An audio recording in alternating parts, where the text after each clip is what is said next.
this is not specific to our religion, but most religions have rituals or covenants or things that are in that category that have deep meaning, and they all seem to they all interlink. I think baptism is more symbolic of the initiation covenant. Have you ever felt like you have this insatiable curiosity for life? If so, I want to welcome you to the Brunson Experience, a show about nothing in particular, but everything all at once.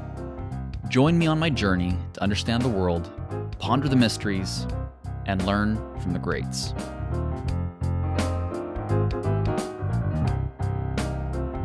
Okay, we're going to go ahead and dive in. I'd like to say that in my long break that I took from this particular series that I'd somehow figured it all out.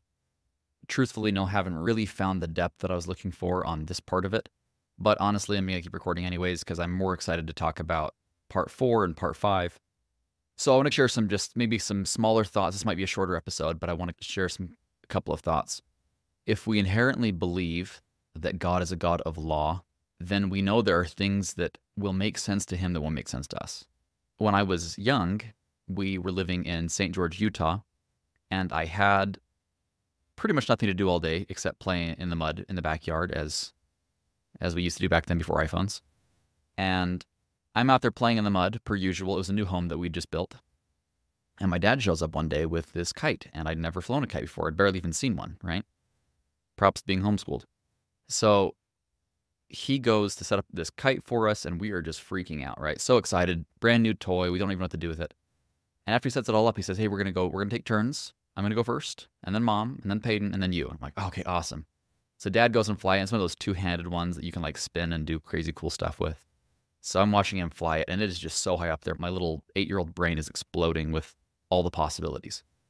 And I keep on telling him, Dad, go higher. And finally, he lets out all the string. He's, oh, that's as high as it'll go. And in my mind, I'm like, no, it's not. You just let it go. I think it'd probably go to space or something. And so I finally wait for my turn, just itching because I have this master plan, right? Same thing. I let out the string a little bit of time, more and more. And finally, we're at the end of the rope. And I'm like, oh, man, it is about to go down. We will probably lose the kite, but it's totally worth it. So I just let go. And everyone looks at me weird because I'm like waiting for this thing just to get launched into the stratosphere. And it doesn't, right? And it comes crashing down and breaks in a million pieces, and everyone hated my guts after that. So the point of this whole story is that the physics behind that made sense to an adult, but to a child, it made no sense. I just didn't understand why you couldn't let go of the kite and let it fly into the stratosphere. That is how I think God sees us frequently, but I think it's to a much more extreme level, right? Where things that make sense to him just do not make sense to our brains. And so he'll ask us to do things, and we're like, well, that's stupid. What is the significance of taking a bath? That is the dumbest thing I've ever heard in my entire life. How does that show that I follow Jesus? Why shouldn't it just be my heart or shouldn't it be my actions? And I agree with those things. This is where I struggle with baptism, as I just truly don't know. I'm leaning into a certain kind of faith where I'm like, I believe that for some reason this makes sense to God, even though it doesn't make sense to us. That's what I'm leaning into right now. However, it still is a little frustrating for me because for me, there are a list of things that don't compute, and I want to separate the principle behind the practice, right? Going to the temple. If you're LDS, there's a lot of it's heavily Masonic influenced, right? And I wonder, okay, is that just because Joseph Smith is a Mason, or is that because there's something deeper going on? And I don't really know. And I want to know what is the actual meat of this, and what is the fluff? I think what I've leaned into is the concept, and I think the reason that baptism is part of the gospel of Jesus Christ is more than anything, it's symbolic, which for some reason seems to mean a lot to God, at least based on what we know about him so far. Or maybe it means nothing to God, and we've interpreted it, and we create our own symbology and think that, and we ascribe it to God. I don't know which it is. And frankly, my faith in God does not rely on symbols. But regardless, if we look at it if we separate all those out and say, maybe whether God truly wants it exactly this way or not, I don't really know. But I don't see it as a bad thing. And here's why. Something that we've really lost in our society is ceremony and ritual. And this is why I wonder, maybe it's just our own human nature that's playing. And we're like, maybe God's not the one that actually is telling us that we have to do these crazy rituals. Maybe it's more our brains. This is how we can conceptualize some ideas. And it's how we can set things in stone in a more meaningful way. So, a good example is I know a man who whenever his kids turn 16, they have to pick a mountain that is going to push them to their absolute max, and they have to go hike it.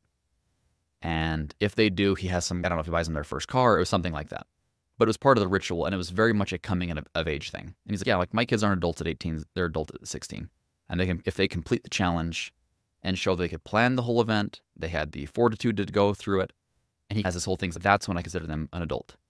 And I really will take the reins way off and say, you know what, really, I trust you at this point. So he's created rituals for his own kids. I think there's one at 12, 14, 16, 18. He had all these rituals that he planned out for his kids. And I thought that was actually really powerful because his kids know that there is strength in that community. There's strength in everyone doing this kind of same ritual together. And they all can sympathize and empathize with the experience of that ritual.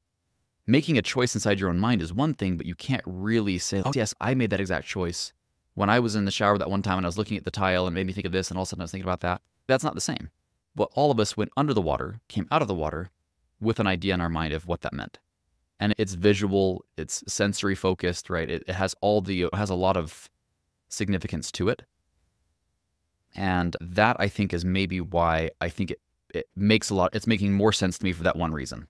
It is a way for us to unite as a society around a common idea that says, yes, this is where we show publicly, and in a way that's just a little odd, ritually what we believe and what we're choosing to do. And that symbol is to follow Christ, right? And adhere to his commandments. So, all of that being said, that's my idea of what baptism means. That's the idea of, I don't think that I don't think the water is as significant. And this is all my own opinion. I just don't think the water is that significant. I think the only thing that matters is that we all do it. We all agree what it means. It's a very unusual thing to just splish splash in and out. And it doesn't make sense for any other context except in baptism, but a lot of Christian faiths do this now. And there's different ways that it's done, but it all seems to involve similar elements, and it unites us as a people. Maybe not.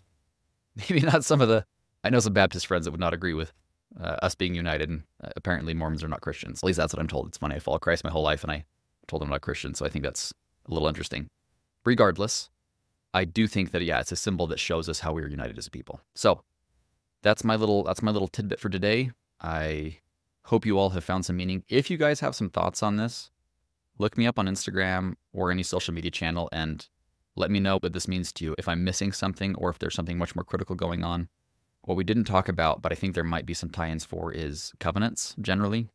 This is not specific to our religion, but most religions have rituals or covenants or things that are in that category that have deep meaning, and they all seem to they all interlink. I think baptism is more symbolic of the initiation covenant. And I think we talk about during the end part, that's going to be a little bit more about these other pieces that are designed to give us things to look forward to and keep our eye on a certain goal. So anyways, those are our tidbits for today, folks. Hope you've enjoyed it.